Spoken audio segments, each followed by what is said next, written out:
Zambia's current hunger has resulted in some people in some parts of southern province to start consuming poisonous wild roots and fruits. Villagers of Gwembe, Jipepo and Mungwe are surviving on poisonous roots called Ndia, which has to be boiled for over 24 hours before being consumed. The wild fruit has also to be broken in order for the people to access seeds which they soak for hours before it is consumed. A woman of Jipepo chiefdom is reported to have died after consuming some poisonous cassava due to lack of food, a report that contradicts claims by Patriotic Front PF Deputy Media Director Antonio Mwanza that no one will die due to hunger in the country. This has been disclosed by the Zambia Civil Society Scaling Up Nutrition Alliance, which was recently in southern province to assess the situation.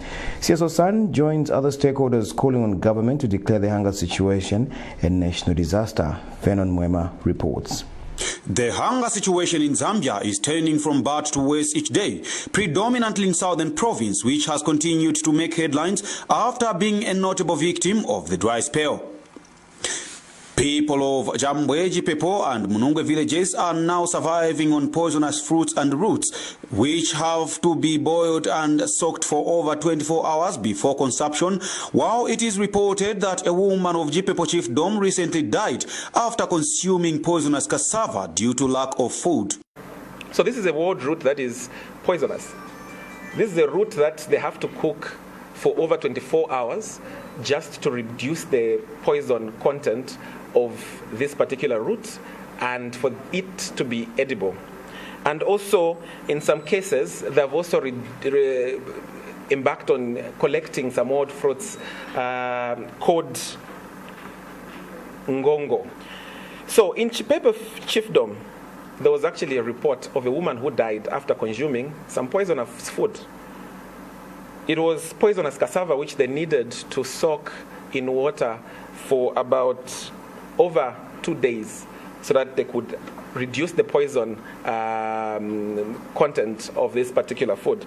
And unfortunately, because the hunger could not allow a particular couple to wait for this process of waiting for days before they could consume this food, they ate the food, and unfortunately, the woman lost her life. Now, this comes barely a day when PF Deputy Media Director Antonio Mwanza was boasting on Prime TV's Oxygen of Democracy program that the hunger situation in the country is under the control of government and that no one will perish due to starvation.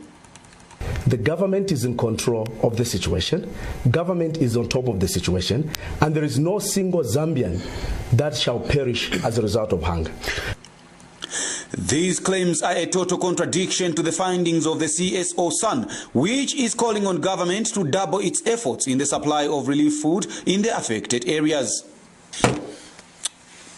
The organization wants government to be nutrition sensitive, as it has majorly focused on distributing meal, which is also not enough, as 3 families in some areas are sharing a 12.5 kilogram bag of the country's staple food. From our findings, some cases where, families are forced to share a 12.5 kgs of meal, among 2 families, and to some extent, it would go to 3 families sharing a bag of 12.5 kgs of meal. So this is a drop in the ocean, and knowing the population in the southern province that people at times would have some polygamous marriages, and the families are usually big. So we realized that even with the meal that is taken there in form of relief food is just used to make the drinks because it's that you want to. The consequences of the dry spell experienced in the recent past have also been extended to every part of Zambia,